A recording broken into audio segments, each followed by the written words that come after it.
Magandang araw mga kaibigan. Bigyan natin ng reaction, opinion itong post ni Teo Moreno.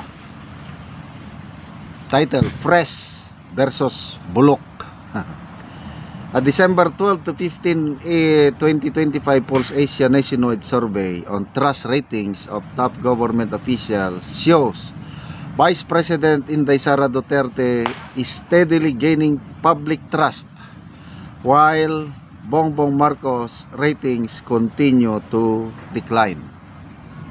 According to the results, VP Sara enjoys a 54% trust rating nationwide, far higher than Marcos at 32. VP Sara's support is especially strong in Mindanao, 96%, and the Visayas, 67%. While BBM post low trust figures in the same regions with only 8% in Mindanao and 26% in the Visayas. So what does this mean? Mindanao and Visayas is really a Duterte country. So sa ganitong kababa ng trust rating, lumalabas wala nang mandato ang Pangulo na mamuno sa Visayas and Mindanao. Tingnan nyo, si VP Sara, 96% ang kanyang trust rating sa Mindanao. Kumpara mo kay Presidente, 8% lang. Sa Visayas, 67% si VP, 26% lang si PBBM. Alayo. So, nasaan na yung maalala ko may 2 months ago siguro, itong Congressman Adjong ng Lanao del Sur, sinasabi niya na lumalakas na daw ang suporta ng taga Mindanao kay PBBM. Nasaan na yung suporta sa Mindanao? 8%. Grabe. Halos ganito rin sa resulta ng survey ng SWS sa Mindanao. Ang net trust rating ni PBBM is negative 37%. Samantalang kanyang nationwide trust rating is negative 3, but sa Mindanao is negative 37.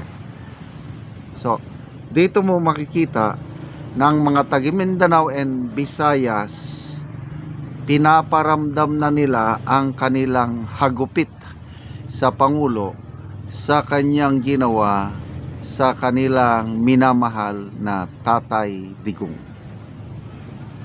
So, punta naman tayo sa class by class na support. Okay.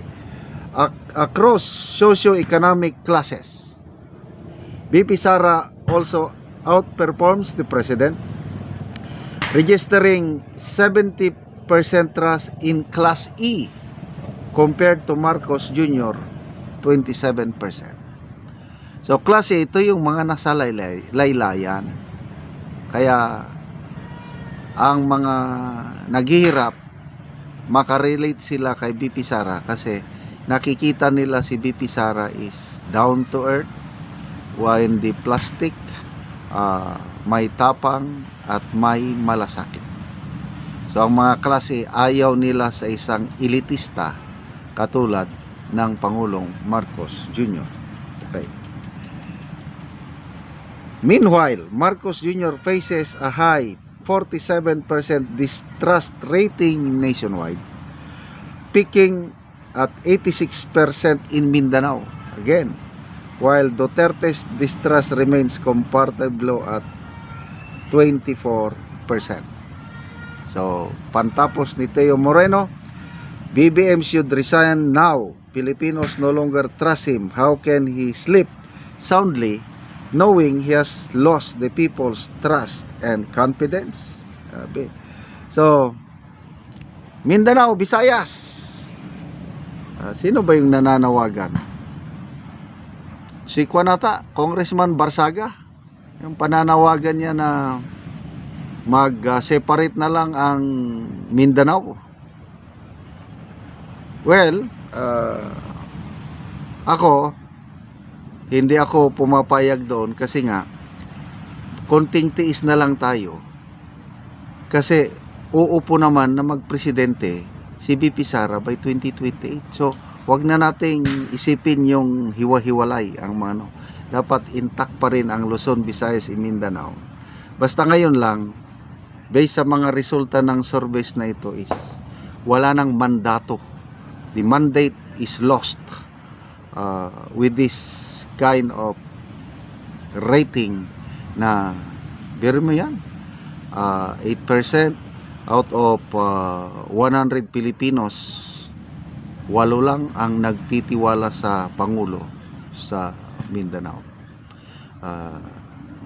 March 11, 2025 ang petsa na hindi makakalimutan ng taga Mindanao dahil ang minamahal na Tatay Digong sa from Mindanao is group effort ng Marcos administration. Kinidnap nila at doon ikinulong sa isang banyagang lugar. Again, malala ko yung SWS na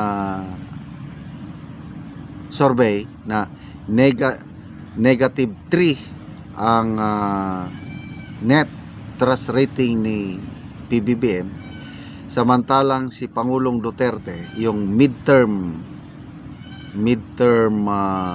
net trust rating niya nung 2019 is 77%. Tingnan nyo, ang layo. Talagang eat my dust, maalikabok. Kahit nakakulong na ang Tatay Digong natin, pinagkakatiwalaan pa rin siya ng before election before election, I think April of 2025, sa isang survey, I think Pulse Asia ata, ang Tatay Digong nagkaroon siya ng trust rating na 65% compared kay PBBM na 32% lang.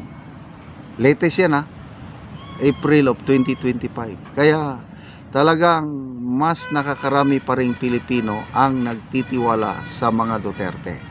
Good luck na lang sa Marcos Jr. administration. Kaya salamat mga kaibigan sa inyong pagsubaybay sa ating channel. Nakakatulong kayo ng malaki sa tribong Talandig ng Bukidnon dahil ang income natin sa channel na ito is pantulong sa tribo.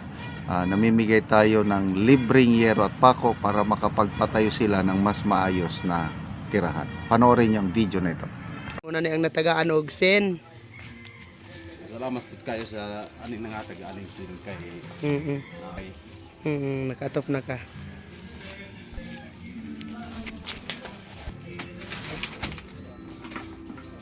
Ug karon mo na ni ang itsura sa atop sa balay sa natagaan na Mogero. So dako na gid kayo og mga buslot.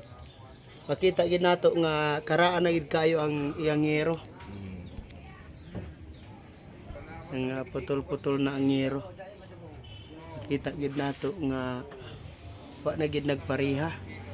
So muna ni ang ilang pagpuyo sa ilang kahimtang sa ilang abuhan ng gani, ilang kusina.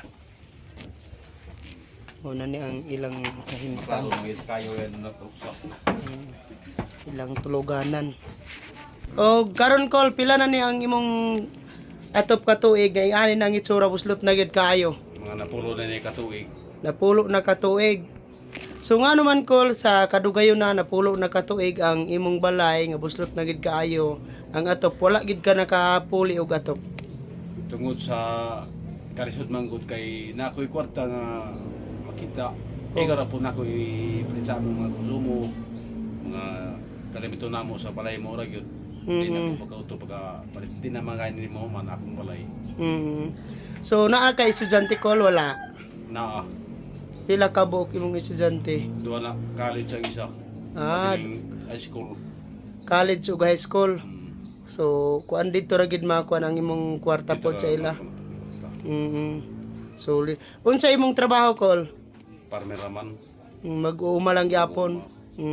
So igo ra gyapon ang imong income. Igo ra gyapon. Mm. Sa tabangan ko sa sin Oo. Salamat. kayo. Salamat kayo kol. Tungod sa kadugayon na natabangan gid ko. Sige sige. Pangandoy ra gyud ako akong gibangandoy. Mm. Matabangan ra gyud ko aron mamalagyan ni akong walay mato.